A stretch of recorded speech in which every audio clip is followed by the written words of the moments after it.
আজকের বৃষ্টির দিনে গরুর মাংস আর খিচুড়ি কেনা পছন্দ করে, তাই আমি গরুর মাংসের রেসিপিটা আপনাদের সাথে শেয়ার করব।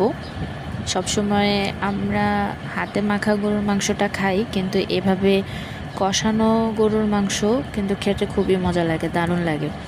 এটা হচ্ছে কষা। তো আমার হাতে বানানো মশলা দিয়ে আমি রান্নাটা করেছি, খেতে কিন্তু দারুণ হয়েছিল। তো আমি রান্নায় চলে যাই। প্রথমে আমি পেঁয়াজগুলো লাল করে আদা রসুন বাটা দিয়ে লবণ দিয়ে একটু ভালো মতো ভেজে নিয়েছি। ভেজে তারপরে আমি একে একে মশলা অ্যাড করব।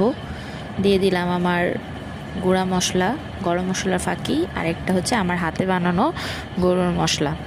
তারপর দিয়ে দিলাম মরিচের গুঁড়ো, তারপরে একটু হলুদের গুঁড়ো। তারপরে ভালো মতো মশলাটা আমি কষাবো, একদম ভালো মতো কষাবো, যতক্ষণ পর্যন্ত মশলা থেকে তেল না ছেড়ে দেয় ততক্ষণ। ভালো মতো কষাতে কষাতে কয়েকবার পানি দিয়ে কষাতে হবে, অল্প অল্প করে পানি দিতে হবে, আর অল্প অল্প করে মশলাটা কষাতে হবে। তাহলে যে কোনো তরকারিতেই ভালো মতো মশলা কষলে খেতে মজা লাগে। তারপরে দিয়ে দিলাম আমি গরুর মাংস দিয়ে ভালো মতো মশলার সাথে মিশিয়ে ঢেকে দেবো। আমি কিন্তু কোনো এক্সট্রা পানি অ্যাড করিনি। এই যে এটা মাংস থেকেই পানি উঠেছে, অনেক পানি। এই পানি দিয়ে মাংস সেদ্ধ হয়ে যাবে, আপনার পানি অ্যাড করার কোনো দরকার নেই, কারণ এখনকার মাংসে অনেক বেশি পানি ওঠে। তারপর আমার মাংসটা অবশ্য ভালো ছিল, এই মশলাতেই এই পানিতেই সে একদম গলে গেছে, আর আমার আর এক্সট্রা পানি অ্যাড করতে হয়নি, সামান্য একটু পানি অ্যাড করেছিলাম।